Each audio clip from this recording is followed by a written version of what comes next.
salut à tous les amoureux de Qui Retenir, votre magazine. Alors ici, Eli Mouachi Balabala.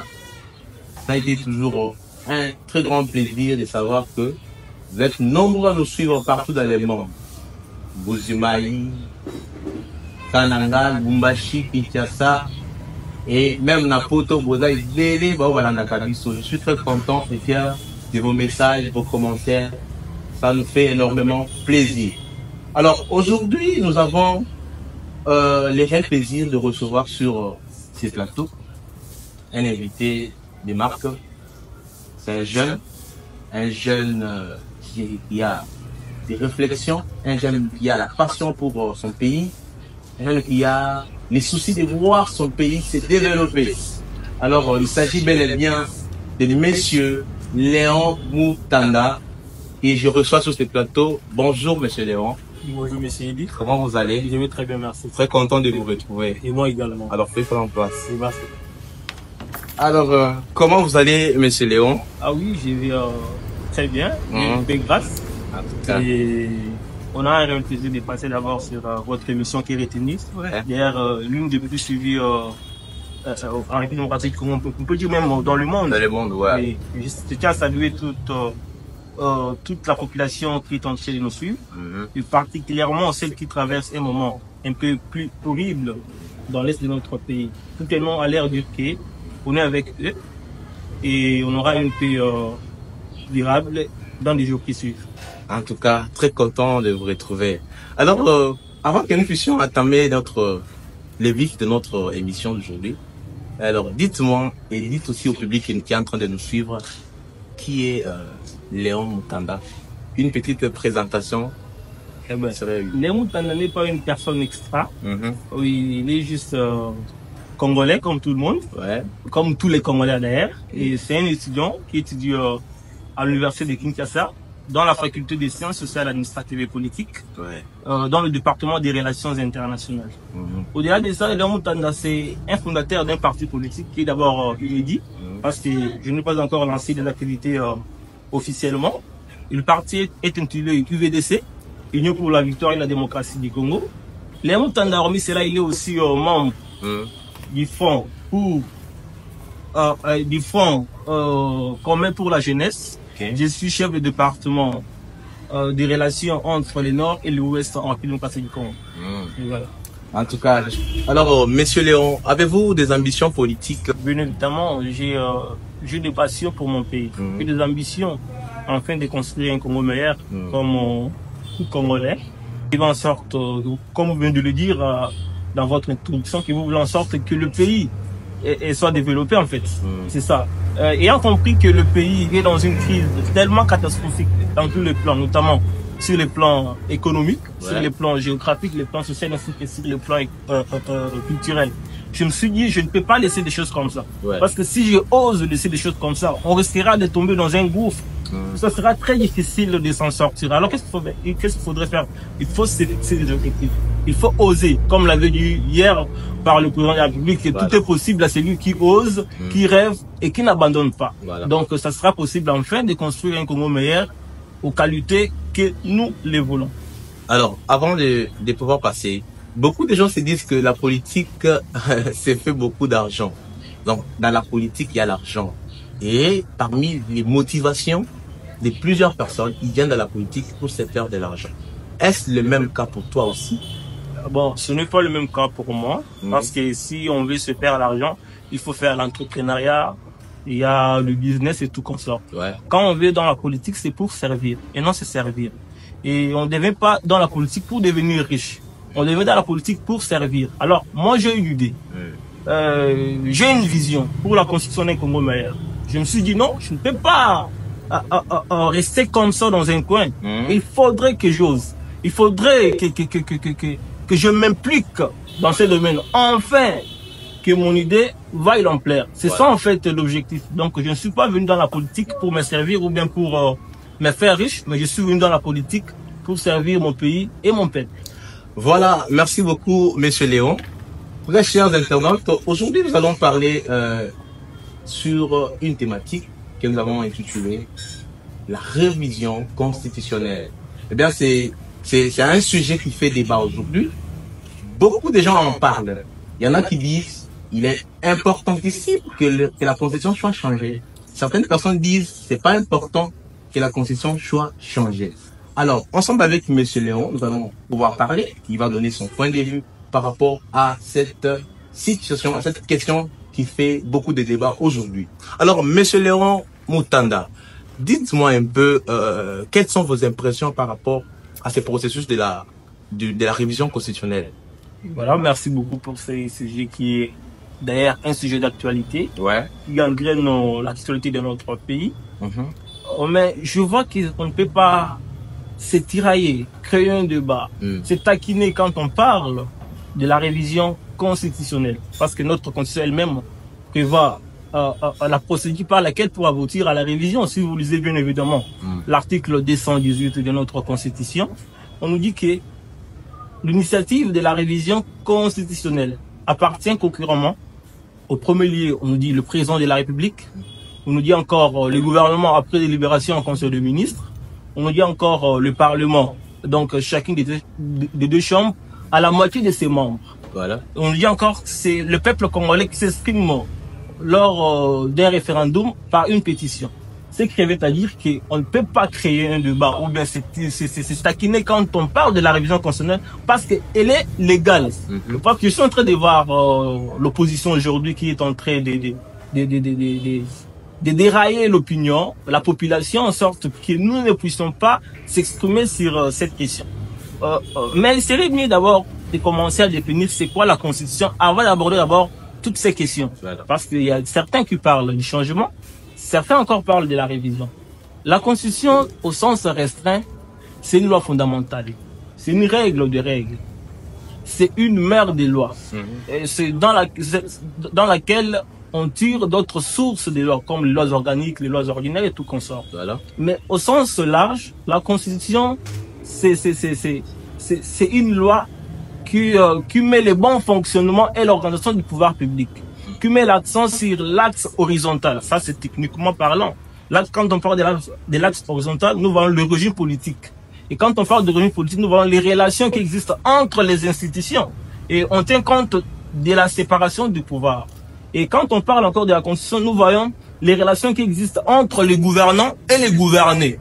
Donc là, on tient compte des systèmes politiques, en tenant aussi compte de la forme de l'État. Et c'est ça en fait la Constitution. Mais aujourd'hui, le débat est beaucoup plus sur les changements de la Constitution. Si vous lisez notre Constitution, aujourd'hui, vous allez vous rendre compte que la Constitution est restée muette sur cette question. Elle ne prévoit pas de changement et elle n'interdit pas de changement.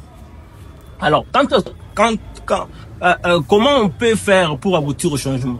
Alors, on va recourir aux autres sources de la Constitution, notamment les droits constitutionnels, les accords et les traités internationaux, la coutume constitutionnelle ainsi que les droits comparés. On va tenir compte de ce qui s'est fait dans d'autres États, comme en France. Il s'est de retenir que quand la France a parvenu à sa 5e République, ce n'était pas un coup d'État. C'était juste la procédure légale. On a donné le pouvoir au général Charles de Gaulle. Il a décidé que non, il a dit que non, pour moi, pour mieux diriger la France, il faut que je puisse changer la Constitution. Et il a mené ce projet devant le Parlement, afin d'avoir une nouvelle République. Comme dans le cas avec le Sénégal, je me rappelle le premier mandat de Macky Sall, quand il est entré, il a bien évidemment constaté que il y a certaines institutions budgétivores qui ne font rien dans le pays, mais qui prennent beaucoup de dépenses publiques. Alors qu'est-ce qu'il faudrait faire? Il faut faire la suppression de ces institutions. Mais en tenant compte de la Constitution de la République du Sénégal, elle n'avait pas prévu la suppression de ces institutions. Alors, elle avait prévu en sorte que si nous voulons aboutir ou bien arriver à cette question, on doit réunir les congrès afin de supprimer ces institutions. C'est ce qui s'est fait. On avait supprimé le Sénat en Sénégal, c'est ce qui a même fait en sorte que le Sénégal puisse arriver à ces stades. Donc, je peux dire que dans le cas sous examen de notre pays, c'est aussi possible d'aboutir au changement de la Constitution, il y a des concepts pour y arriver. On peut utiliser les droits comparés ou bien recourir aux constituants originaires puis le peuple. Donc c'est possible d'aboutir au changement si le peuple le veut ou bien si nous recourons aux droits comparés. Alors, mais il y a maintenant des dispositions qu'il faut apporter. Parce que quand on dit des changements, il y a certaines dispositions qu'il faut en fait mettre en place pour arriver à ce changement.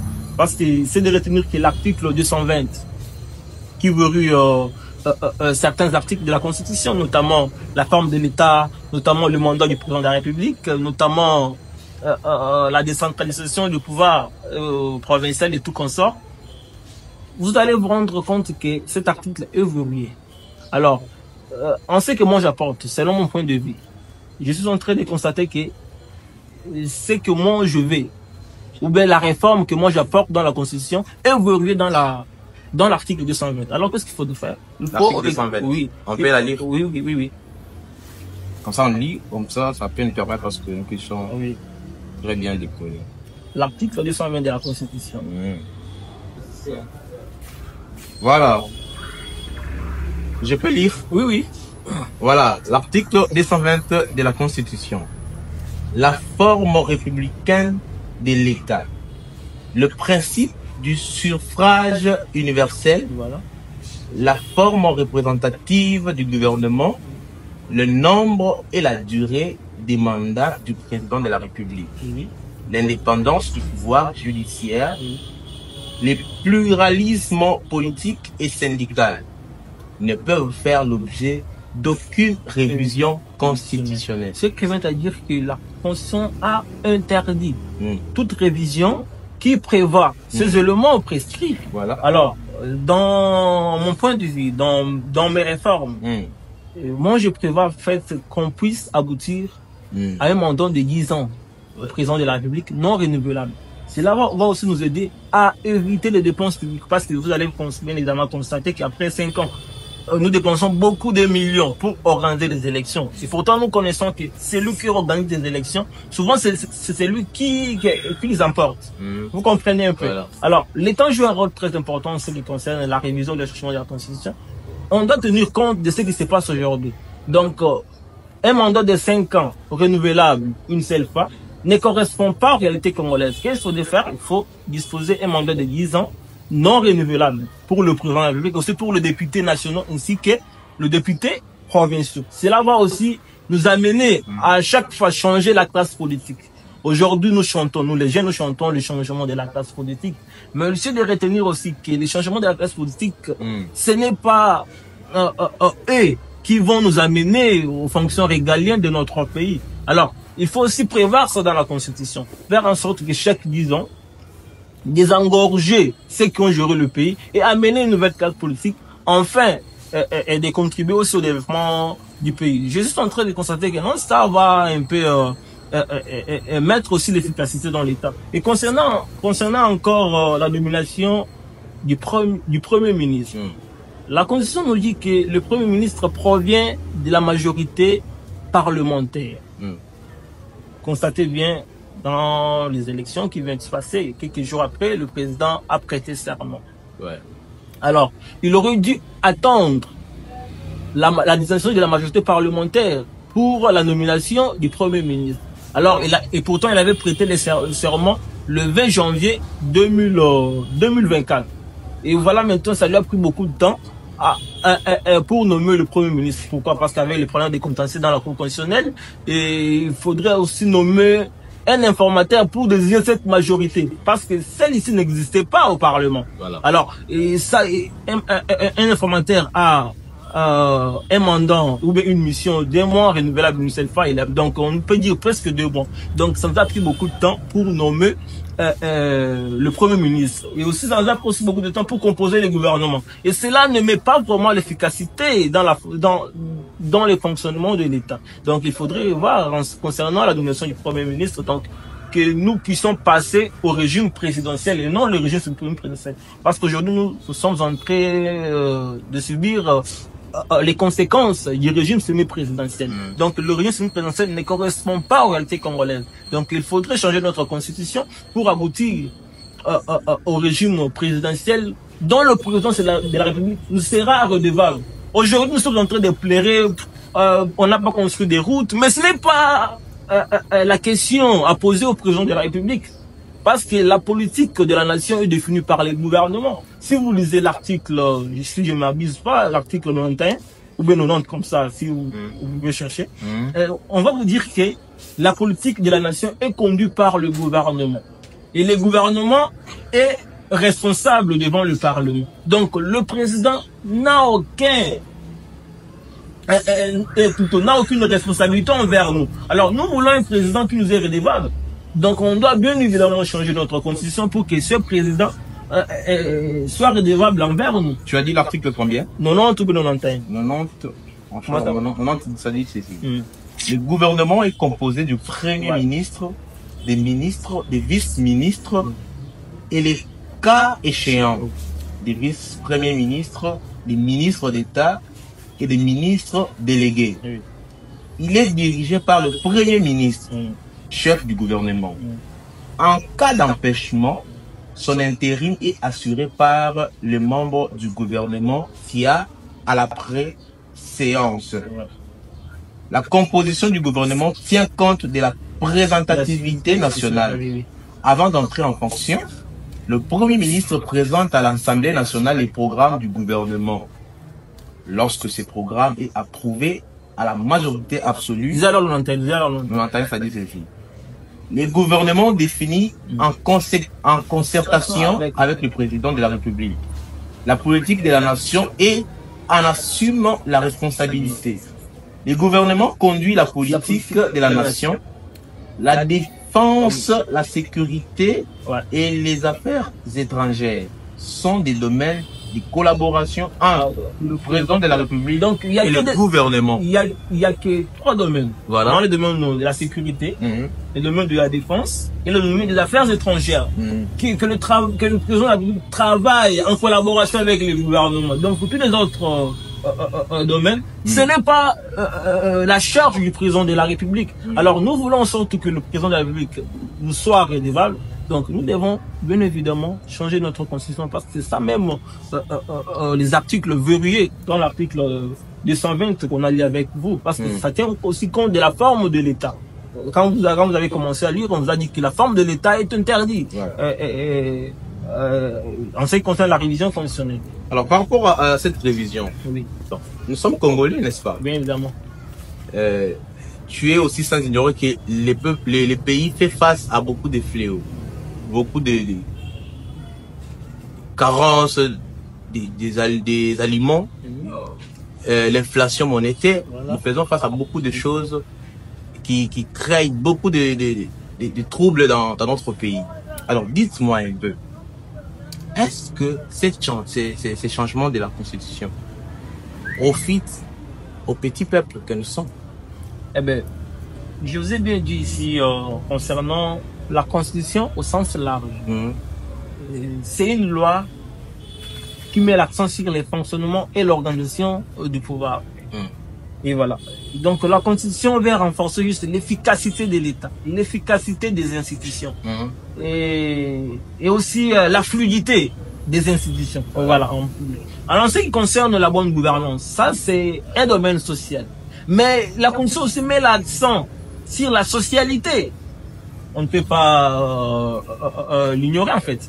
Donc si aujourd'hui nous voulons changer notre constitution, on va aussi tenir compte sur ces aspects qui sont entre autres principaux, les aspects sociaux, les aspects sociaux, les aspects culturels, les aspects géographiques aussi, démographiques et diplomatiques. Vous comprenez un peu. Alors, tenant compte du changement, quelle que soit la situation ou bien le défi auquel le pays fait face, donc si le peuple, donc les constituants primaires, originaires, veulent que la constitution soit changée, on peut aboutir, quelle que soit la situation du pays et tout consort. Mais la constitution interdit la révision en temps de guerre Comme aujourd'hui, le pays est bien évidemment agressé. Nous sommes agressés à l'est de notre pays. Donc, nous sommes pendant l'état de siège. Donc, la Constitution interdit toute révision pendant l'état de siège, pendant l'état de guerre et pendant l'état d'urgence. Donc, ce moment n'est pas propice pour les changements. Mais c'est aussi de retenir que le président de la République avait bien dit que ce n'est pas urgent.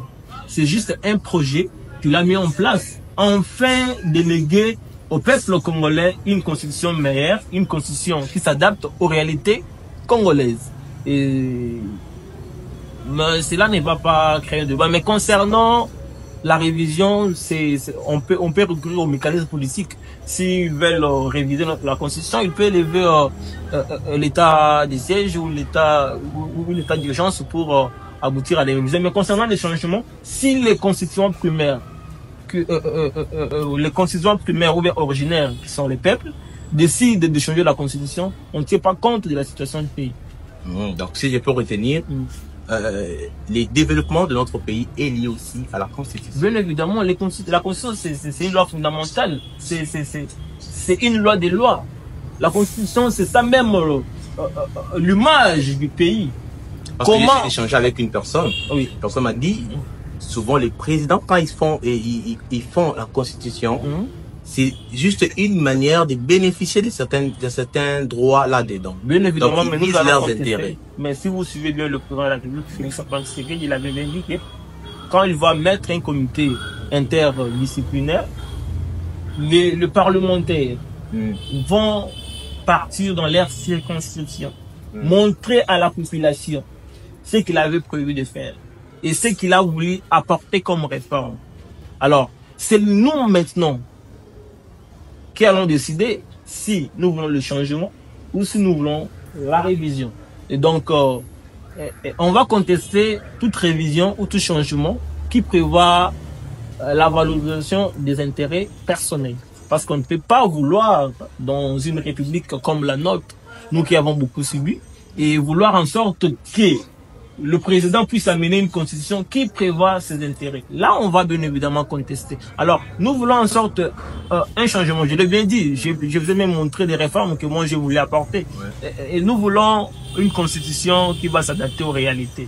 Une constitution qui ne valorise pas, qui ne protège pas les intérêts des individus. Ah oui. Alors, qu'est-ce que nous pouvons retenir par rapport à ça? Dans un mot, selon ton point de vue. Dans un mot, ce que nous pouvons retenir, c'est la révision constitutionnelle. Elle est constitutionnelle, elle est légale. Si aujourd'hui, l'opposition conteste la révision constitutionnelle, elle commet une infraction. Parce que la Constitution donne ses droits et ses pouvoirs au peuple congolais, à toute personne de s'exprimer librement concernant cette question. Ils peuvent parfois contester les changements de la Constitution parce qu'elle n'est pas constitutionnelle, bien que la Constitution ne prévoit pas et elle n'interdit pas. Mais on peut recourir au changement si les constitutions primaires levées. Et je vous ai bien dit sur les réformes que moi je voulais apporter, notamment le mandat du président de la République. On peut quitter de mandat de 5 ans renouvelable une seule fois à un mandat de 10 ans, afin de ne pas dépenser beaucoup d'argent chaque 5 ans. Donc aussi pour le député national ainsi que provinciaux. Oui. Et j'ai aussi voulu apporter la suppression du Sénat. Bien que le Sénat c'est une institution budgétivore, aujourd'hui nous sommes en train de constater que ce Sénat ne nous sert à rien. Ah oui, il consomme juste l'argent pour... Et d'ailleurs aujourd'hui, regardez, de citer les noms. Oui. Le président Jean-Michel Sama-Lukonde, actuellement au perchoir du Sénat, il décide de dire que non, nous voulons doter le Parlement un nouveau bâtiment. Et pourtant, le Congo fait face à beaucoup de défis. Alors, est-ce qu'on peut vraiment être satisfait du travail que le Sénat est en train de nous apporter? Je peux vous poser la question, vous êtes avec moi. Dis-moi qu'est-ce que le Sénat nous a apporté depuis 2006 jusqu'à aujourd'hui. Vous êtes resté moi, ce journaliste, je ne peux pas quand même répondre à ça. Vous êtes resté ce qui veut dire que le Sénat consomme l'argent juste pour rire. Ah oui, on dit que le Sénat représente les provinces, mais on a les gouverneurs on a les gouverneurs provinciaux qui chaque année ont une conférence des gouverneurs avec le président de la République. On a les députés provinciaux qui sont élus par le peuple.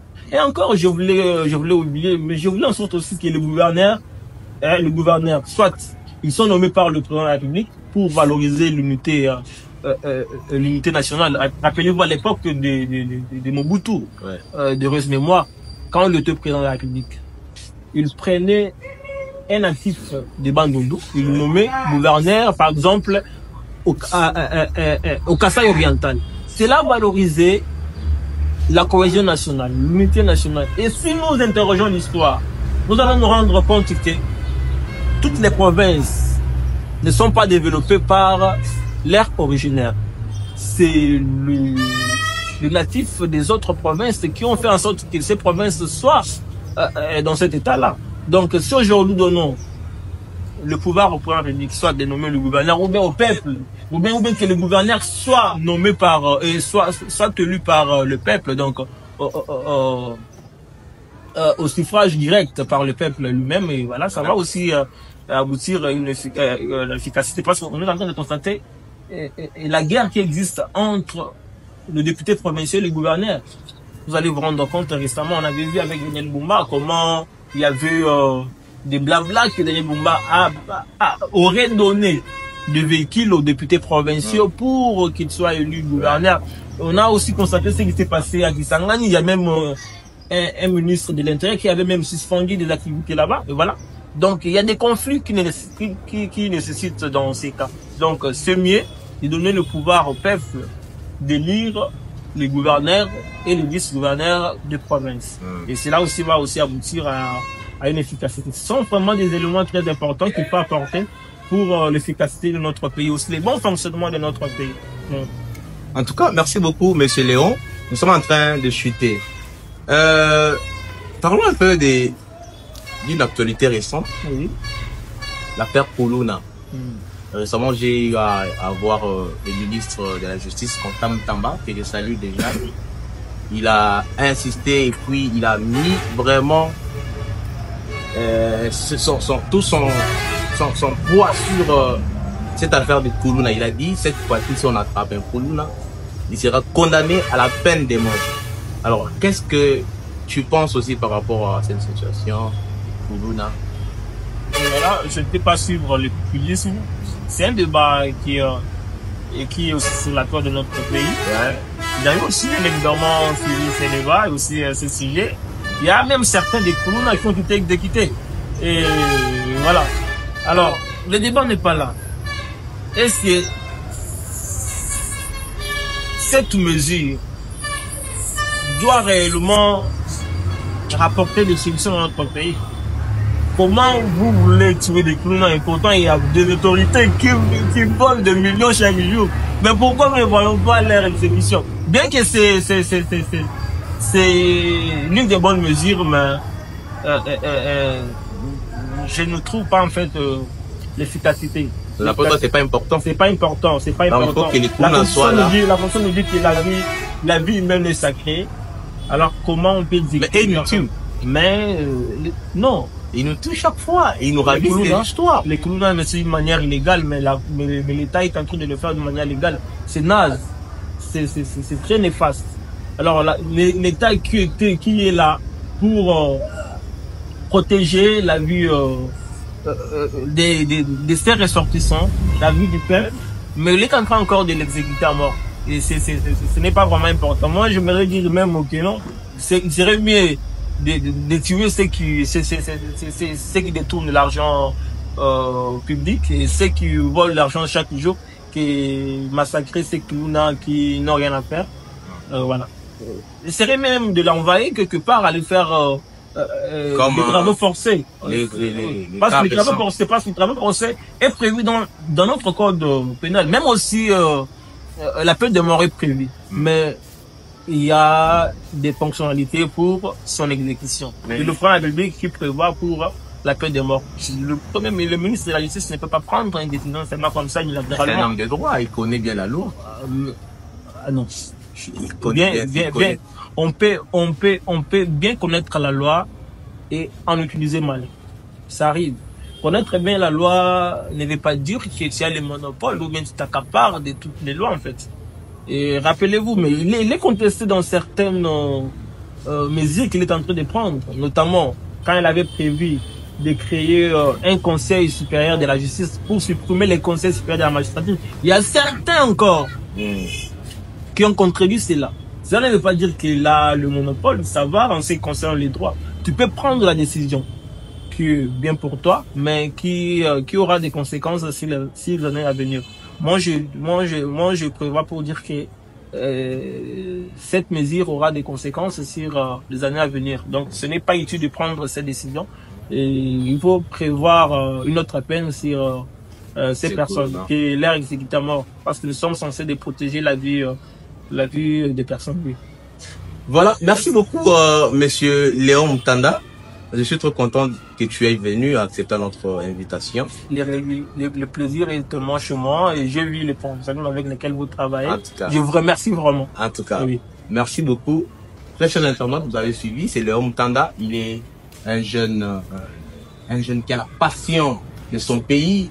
Il aime apporter. J'ai un jeune patriote. C'est un patriote, comme il aime bien le dire. C'est un patriote de ce pays. Alors, ce sont des gens pareils qu'il faut beaucoup soutenir. Il a une vision, il a... Déjà, l'introduction, tu as dit que tu as un parti. Oui, j'ai avant de créer un parti politique qui est l'Union pour la victoire et la démocratie du Congo. Voilà. Et on a constaté que notre pays souffre aussi d'une victoire, parce que je le dis souvent, on a aussi une maladie appelée le manque de patriotisme. Alors, dans l'Union pour la victoire et la démocratie du Congo, je voulais en fait apporter certaines réformes concernant le développement de notre pays. J'ai bien évidemment constaté que le Congo a un problème d'homme. C'est le capital humain qui n'est pas organisé.